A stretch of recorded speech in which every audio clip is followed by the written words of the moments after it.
دنیا میں ایسے چند بادشاہ گزرے ہیں جن کے پاس مشرق سے مغرب تک کی بادشاہت اور بے پناہ طاقت تھی، لیکن اس طاقت نے انہیں مغرور کر دیا اور وہ تکبر میں مبتلا ہو کر خدا کی نافرمانی کرنے لگے۔ ناظرین اکرام، نمرود بادشاہ کا قصہ بائبل میں بھی درج ہے۔ اس کا تعلق بابل شہر سے تھا۔ علماء فرماتے ہیں کہ نمرود مسلسل 400 سال بادشاہ رہا۔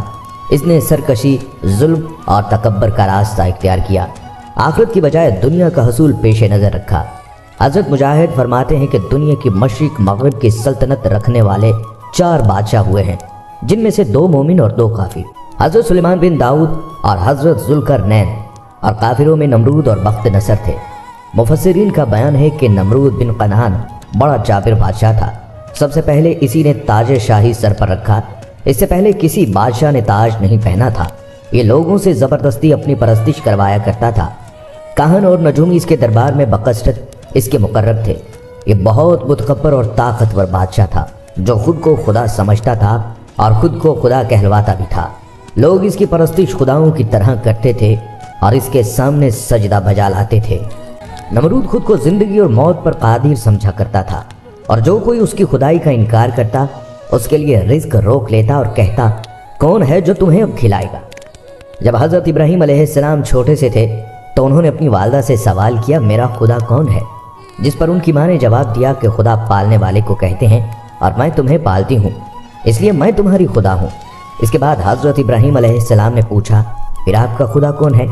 ماں نے جواب دیا کہ تمہارا باپ اور میرا شوہر میرا خدا ہے۔ جس پر ننھے ابراہیم نے دوبارہ سے پوچھا، پھر ان کا خدا کون ہے؟ تو ماں نے کہا، نمرود بادشاہ ان کے باپ کا خدا ہے۔ اس پر بھی ابراہیم علیہ السلام کی تسلی نہیں ہوئی تو انہوں نے پوچھا، پھر بادشاہ کا خدا کون ہے؟